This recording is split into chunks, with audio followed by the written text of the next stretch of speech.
We all have questions about money, saving, and investing, but do you know where to turn to find some of the answers that you might have? Dan Dillard from Nest Financial is here today with some tips on finding a good financial planner. Now, Dan, first and foremost, thanks for being with us. And who would you advise that needs a financial advisor? Who is a person that needs that advisor, that, I guess, guidance? You know what's funny is there's a misconception that you got to have like $1 million before you start seeing a financial advisor, or you got to be ready to retire. But honestly, everybody has got life events they go through, whether it's their first job, getting their first home, changing jobs, retirement. Any life-changing experiences when you kind of want to just plan ahead for. Exactly. A lot of our clients that we visit with, we actually have them bring their kids right before they go to college, right after they go to college, before they get that real first paycheck. So we can say, okay, before you start spending this money, let's take part of this, put it in an emergency fund, part of this we'll put to your retirement, and then this, what's left over, you'll use to spend. And that's how they get used to from the very get-go, not overspending. So starting them young, and a lot of them maybe have summer jobs right now because this is the time when they start working for their break. So it'd be good to come and check you guys out because it could be a family initiative. Correct. The parents could actually show the kids how to do it. Yeah, that's for sure. And so how old is too young, I guess? It depends on how you get your first job? Yeah, so it's typically when they start earning money, start learning the value of a dollar, we start teaching how to save, and then you just kind of start the basics and you go from there. But then essentially every life event, as you've mentioned, is a good place to check with a financial advisor as a sounding board, whether you're going through a divorce or getting married or changing jobs. Okay, and what are some of the good qualities or maybe certifications that people should look into when they're seeking a financial advisor? Because to be honest, a lot of people might think trying to get a financial advisor, it could be a little overwhelming. And a lot of people think, I don't know what to ask, I'm nervous, but that's why you're here. Exactly. One of the things that we talk to prospective clients about is go interview 3 or 4 financial advisors just like you would a doctor or an attorney or a CPA, and just get that gut check.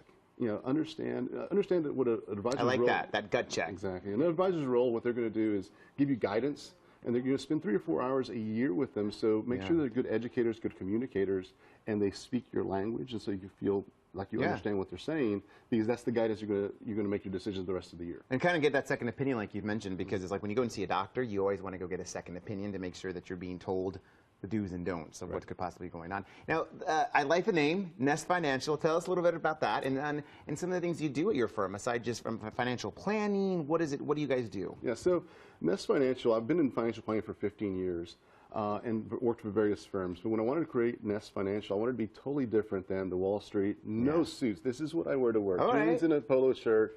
It is more the home feel, the come in, ask questions. It's all about education. It's all about just feel comfortable about whatever question you have, and let's talk about it. So we do a lot of classes, and it's not so much product classes, it's more about, some of the classes we just did are on the emotions of money, how we make emotional decisions, because all of what you do is based on emotion.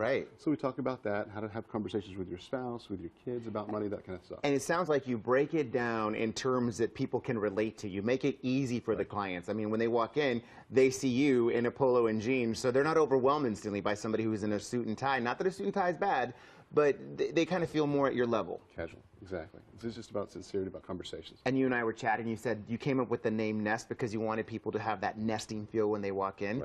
And a big anniversary date coming up for you guys. You're celebrating your first anniversary. Congratulations. And so how are you guys celebrating? We're having a block-style party over at our parking lot. So we're going to have, it's going to be a lot of fun. We have bouncy houses for the kids. We've got jousting, inflatable jousting. You talked about snow cones earlier. We're going to have a snow cone machine out there. Nice, then we have to stop by. Photo booth out there.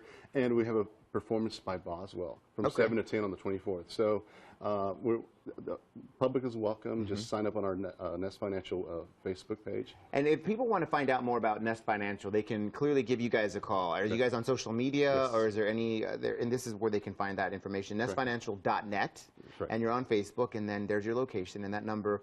Now, when they call, are they going to get somebody that can pick up, or is it an automated system, or what is it? Because people like that one-to-one communication, Dan. Picks up every time. Okay.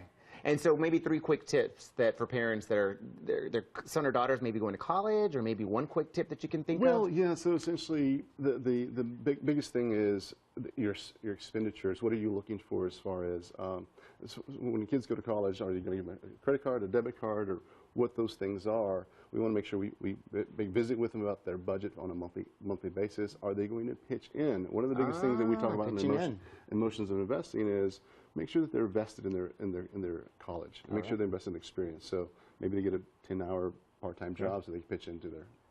Good advice. That's why you do what you do, Dan. Thanks so much, Dan Dillard from Nest Financial.